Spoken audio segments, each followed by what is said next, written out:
আল্লাহু তাআলা আনহুর কাছে একজন ব্যক্তি এসেছে।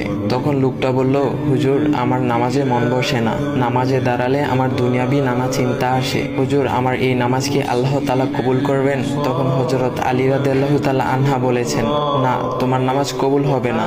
তখন লোকটা মনে অনেক কষ্ট নিয়ে চলে যাচ্ছেন। এমন সময় রাসূল সাল্লাল্লাহু আলাইহি ওয়াসাল্লাম এসে হযরত আলী রাদিয়াল্লাহু তাআলা আনহুকে জিজ্ঞাসা করলেন, ইয়া আলী, আপনার কাছে লোকটা কেন এসেছিল? এসে দেখি মন খারাপ করে চলে গেল, কেন, কি হয়েছে আমাকে বলুন। তখন আলী রাদিয়াল্লাহু তাআলা আনহু বলেন, তিনি আমার কাছে জানতে এসেছেন যে নামাজে দুনিয়াবি চিন্তা আসলে নামাজ হবে কিনা। আমি বলেছি, না, তোমার নামাজ কবুল হবে না। রাসূল সাল্লাল্লাহু আলাইহি ওয়াসাল্লাম তখন বলেন, ইয়া আলী, আপনাকে আমি একটা চাদর উপহার দিতে চাই, তবে একটা শর্ত আছে। আলী রাদিয়াল্লাহু তাআলা আনহু খুশি হয়ে বলেন, ইয়া রাসূলুল্লাহ, কি শর্ত তা বলুন, আমি আপনার সকল শর্ত মেনে নিব। বুঝতেই তো পারছেন রাসূল সাল্লাল্লাহু আলাইহি ওয়াসাল্লামের চাদর বলে কথা। তখন রাসূল সাল্লাল্লাহু